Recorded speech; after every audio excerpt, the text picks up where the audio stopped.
This is a friendly reminder that you can always support the Children's Hospital of Wisconsin by clicking my Extra Life donation link down below in the description. Definitely a better idea than these bosses were.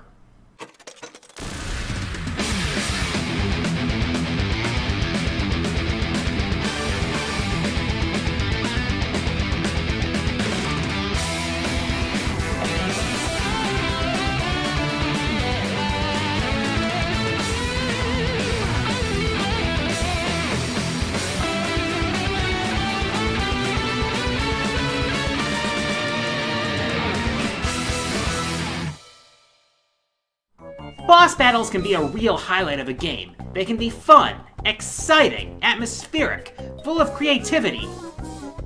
And then there are bosses that you just look at and say, my god, someone actually thought this was a good idea? It's one thing when bosses are bad just because their cases of good ideas gone wrong. On the other hand, there have been plenty of times I've looked at bosses and wondered, how could these have been even put on the drawing board in the first place, let alone been approved for the final game? This is the kind of boss that's being put on the spot here. Bosses whose ideas are just so stupid and bad that you have to wonder how the people who came up with them ever got hired in the first place. Now, I'm not including joke bosses that are stupid on purpose. I'm looking at bosses that people actually believed were good ideas at the time. Let's hope your brain cells can survive what you're about to see here. It's game time! Having worked in game development myself, I can't stress enough the importance of good communication. If the members of your team don't communicate well, you could end up with a decision that doesn't fit well with the rest of the game. Case in point, in the process of developing a Pokemon game, when deciding the types which your region's Elite Four will specialize in, make sure you know which Pokemon are in the regional Pokedex first. Clearly that did not happen during the development of Pokemon Diamond and Pearl, judging from the battle with Flint. Now, I'm singling out Diamond and Pearl because they fixed Flint's team in Platinum. Still, this doesn't excuse the issue I have. Flint carries himself as a Fire-type specialist, but his team has only 2 Fire types, those being Infernape and Rapidash, with the other 3 being Drifblim, Steelix, and Lopunny of all things. Normally I could chalk this up to bad execution, except for one critical detail. Those 2 Fire types he has, they're literally the only fully evolved Fire types in the entire regional Pokedex. I can excuse cases like Agatha and Lance from Gen 1, because Ghost and Dragon were rare typings back then. But this was Gen 4, and by this point there were a lot of Fire types that could have gone into the regional Pokedex that could have justified Flint's typing. Heck, Fire wasn't exactly a rare typing even in Gen 1. On the plus side, it does prevent you from simply relying on type advantages, so I guess that counts for something? Doesn't stop this battle from going up in smoke, though. A general pet peeve I have in terms of boss ideas is larger versions of standard enemies. Not saying they can't work, but if you're gonna supersize something that you run into on a level-by-level basis, you're gonna have to try really hard to make it interesting. More often than not, however, you'll end up with what happened in Wily Stage 1 of Mega Man 4. This stage was packed to the brim with metals. Standard metals, spinning metals, swimming metals. Heck, the only enemy in the level that wasn't a metal was a single saw blade enemy in one room. And at the end of this stage, we have a boss that really shows some creativity. Just kidding, it's just a giant metal. Seriously, how lazy can you get? All that the fight with a giant metal daddy consists of is him peeking out of his helmet, followed by a huge jump that shakes down normal metals from the ceiling. I guess it fits the theme of the level, and him landing on you seriously hurts, but come on. Couldn't we have come up with something that has a little more creativity than just this? I mean, it's not like we can't use metals creatively. Mega Man 6 did it with Matonker Z in Mr. X Stage 3. This, on the other hand, looks like the boss designers weren't even trying. Just take a regular metal, increase the size by 500% or so, and boom, we're heading off on our lunch break early, guys. Shouldn't they be doing at least something more to earn their salary? But to be fair, this isn't the worst case I've seen of this. So what's the most basic thing in nearly any 2D platformer ever? You progress by walking right. You can do it, I can do it, the neighbor's dog can do it, even people who get their news from tabloids can do it. It's not exactly rocket surgery, people. So what's the most basic mechanic that can be used to devise a boss fight? If you said walking right, then 5 points for you. Doesn't make it a good idea to base a boss fight off of in the first place, but that's what happened at one point during the development of Super Mario World 2 Yoshi's Island. This is Roger the Potted Ghost, a monster created from a potted plant of all things. In order to beat this boss, all you need to do is push it off the edge. How do you do that? You walk right. Yeah, he can occasionally lash out at you, but all it will do is push you back a bit. Yeah, he can spit fireballs, but they move so slow that avoiding them will hardly do anything to disrupt your progress. Yeah, those two shy guys push back, but come on, do they even lift? Okay, he's done. I guess I shouldn't have expected any better from the game's first boss. He's the boss of the second world!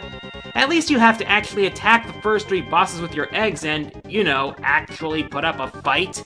This is Platforming 101. And to those of you who are saying it's supposed to be easy because it's a Yoshi game, try playing the Poochie levels and then try telling me this game is easy. We should take Bikini Bottom and push it somewhere else! Final Fantasy V as a whole was seen as being more lighthearted than its predecessors and could often be seen as a satire of typical RPG tropes of the time. This could be seen in such things as main villain Exdeath's constant laughing and monologuing, Gilgamesh's flamboyance, and Galef's heroic last stand after his HP hit 0. However, not everything about this game made me smile. For example, when you first visit Walt's Tower, you witness the water crystal shatter before gathering every shard except for one before the tower sinks. Later on in the game, you can visit it again. Only appropriately enough, the entire place is underwater, meaning you'll only be able to stick around for 7 minutes, because that's perfectly reasonable and not at all oddly specific. At the bottom is the final shard, but it's guarded by the famed mimic Go-Go. Now the idea behind this boss is that him being a mimic, he'll copy everything you do, only stronger. Defend, and he'll defend. Heal, he'll heal more. Attack him, and he'll counter for insane damage, probably killing the target. So in order to defeat him, you'll need to predict what he'll do. What does this mean? Here, let me give you a hint. Does that answer your question? Yep, that's right. You defeat him by copying him, waiting for you to do something for him to copy. In other words, by doing absolutely nothing. Yeah, you can defeat him normally by doing enough damage with the right setup, but by doing so, you run the risk of triple cast meteor. Oh, and the timer's still ticking the entire time you're waiting, so if you're almost out of time when you reach him, you may as well just reload your save. And someone thought this would be a good puzzle boss. Yeah, punchline. More like a punchline to the loins. Well, at least we can get the last shard. Why am I not surprised? I'll admit I was a little late on the Crash train growing up. I never even owned an original PlayStation, having owned an N64 during that period instead. It wasn't until the Insane trilogy that I came to understand what people loved about this series. Unfortunately, playing Cortex Strikes Back also affirmed something important in regards to boss design. You can't take one of the worst mechanics in your game, make a boss fight out of it, and expect it to work, especially when it's your main villain. Yeah, remember that jetpack that was introduced not too long ago? It had really touchy controls, appeared in only 2 levels on the final floor, and those levels were more suited for slow and careful navigation. So to make the final battle against Cortex a high-speed chase with those same controls? Yeah, you can probably imagine that this idea was pitched at the end of the meeting when tensions are highest and bladders are fullest.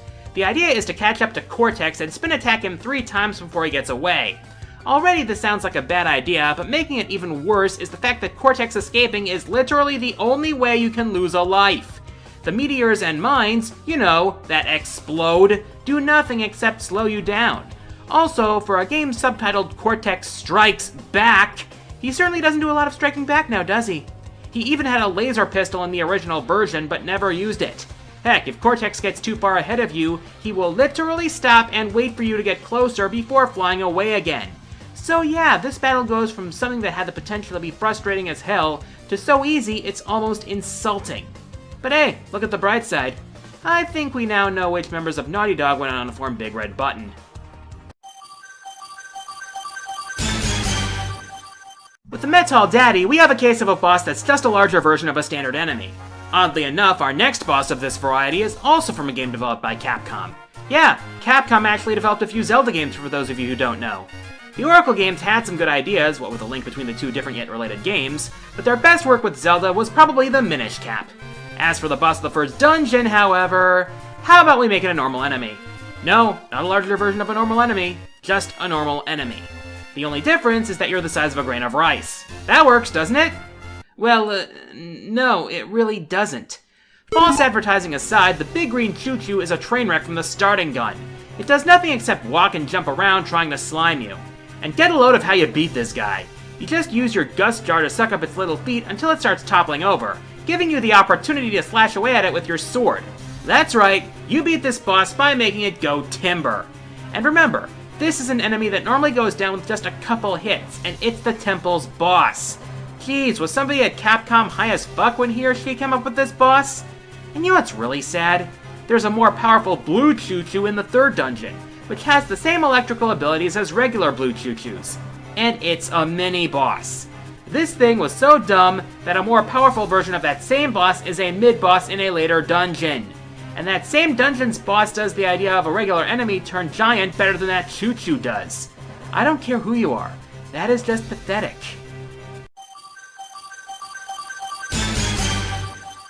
From one giant slime boss to another, this time the offender is Castlevania Harmony of Dissonance. Now again, it's one thing when a boss is just a larger version of a smaller enemy, but oftentimes the boss version's method of attacking is at least somewhat different. Not the case with Max Slimer. First off, let's get the obvious issue with this boss out of the way. It's just a giant slime. Actually, no, scratch that. It's essentially a fusion of 3 different varieties of slimes. Each variety of slime in the game can inflict a different status ailment, be it poison, curse, or stone. Max Slimer can inflict any one of the 3 depending on what color it is. This could be a threat if the stupidity of its pattern causes you to grow numb by the time it reaches you. All it does is slowly inch toward you and sometimes jump between the floor and ceiling.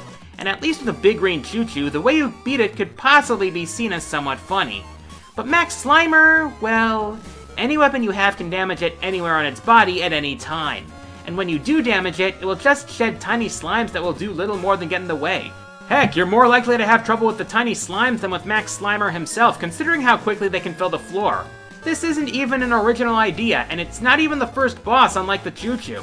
It's the 7th or 8th, so instead of having minimum health, you've probably leveled up quite a bit, which makes this idea look even worse. What, were the developers at Konami running out of ideas for bosses, or were they just being lazy? Well, considering the variety of iconic monsters that weren't even in the game, it wouldn't surprise me if the latter were true. You could find better slimes in Dragon Quest, for God's sakes. Probably more worth your time, too. I've already said that bosses that are just larger versions of standard enemies is a stupid idea for a boss. Know what else makes for a stupid boss idea? Enemy rushes. Because why go through the effort of actually designing a boss fight, we can just send a bunch of enemies at the hero and call it a day. So, what happens when you combine the two? Well, you know it's not a good sign of intelligent boss design when your boss is literally named Dumb Drum.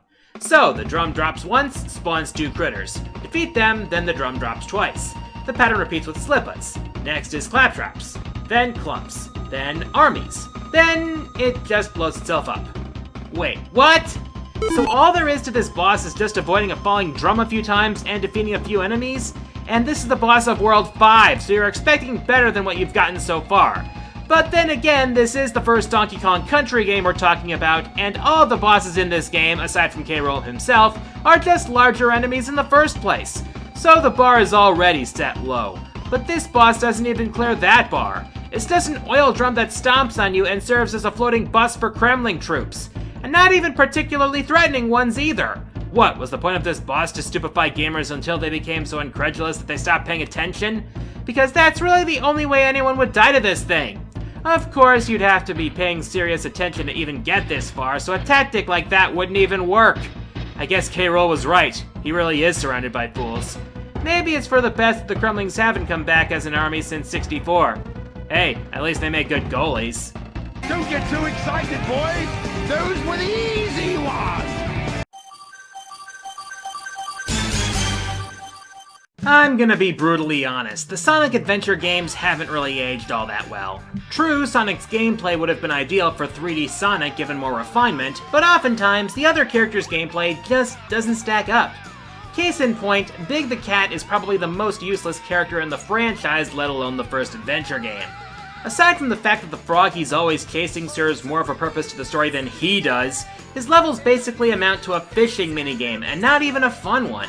It's not even compatible with the Dreamcast fishing rod, which is a massive wasted opportunity if you ask me. So tell me who thought this style of gameplay would work for a boss fight?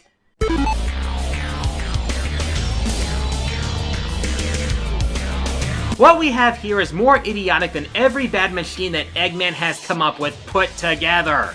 Say what you want about things like the Egg Dealer, the Hotmobile, or even the evil Ferris wheel, but at least you had to put some effort into fighting them. Now this isn't like the other Chaos 6 battles where you use Sonic and Knuckles featuring Knuckles from the Knuckles Make Chuckles series. Oh no! Aside from the whole one attack that Chaos 6 has that could possibly be a threat, you could end this fight before it even has a chance to attack at all. All you have to do with Big is simply aim your Lord Froggy, get a hit, and boom, the battle's over. You don't even have to fight to land the dude like normal. The fight just straight up ends right there, and the cutscene takes care of the rest. And while I hesitate to count this as a boss fight due to how short and stupid it is, the game actually does count it as one, so there's your answer right there. I'm starting to think that Big should find a new animal buddy to hang out with. That or Froggy should just find a new owner. Heck, Sega seems to want to forget about Big. Can't really blame them. Remember how I told you guys that you can't take one of your game's worst mechanics, make a boss fight out of it, and expect it to work? Yeah, Cortex Strikes Back isn't the only time that's happened. So, how about Metroid Other M's final boss, am I right? So I had just finished the fight against the Queen Metroid by remembering a mechanic that I hadn't been authorized to use since the tutorial, and discovered that the Madeline Bergman we met earlier was actually an android named MB, which went out of control due to developing emotions. Huh. So MB shows up, goes on a rampage, and I'm expecting an epic clash with our true main villain. Almost immediately, I'm overwhelmed by the mutant insects she spawns, and I waste so many missiles and so much life trying to fight them off that I end up dying. That's okay, I can just continue and try to get a clear shot at her. So I do just that, clearing just enough bugs to line her up on my crosshairs, and that's it. Battle over. Boy! On what planet could this possibly be considered okay? It's bad enough that Other M had a disgusting love affair with these search segments that completely wrecked the game's pacing, but somehow, someone had the idea to add combat to it, lock Samus in place, call it a boss fight, and make that the showdown with the revived Mother Brain. Just, how the fuck do you fuck this up so fucking badly? If they made this a standard boss fight with the flashy combat the rest of Other M was known for, the fight may still have been bad, but at least it would have simply been a good idea with bad execution. But this? A search segment where you never even get to fire a shot at her before the cutscene and the asshole Galactic Federation do the rest? It makes me wonder how many discount lobotomies were handed out that day. At least it's looking like Nintendo has learned from this mistake. We're counting on you, Prime 4. Don't you dare let us down. I'm the Quarter Guy, and it's times like this that I'm reminded of that bench scene from Men in Black. 1,500 years ago, everybody knew the Earth was the center of the universe. 500 years ago, everybody knew the Earth was flat, and during the development of these games, the developers knew these bosses were a good idea. I can only imagine what they know now.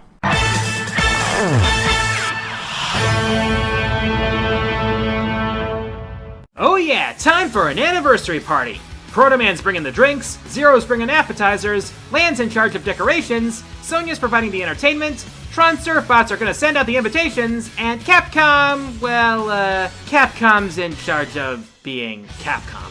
Next time, Top 10 Mega Man games. It's party time!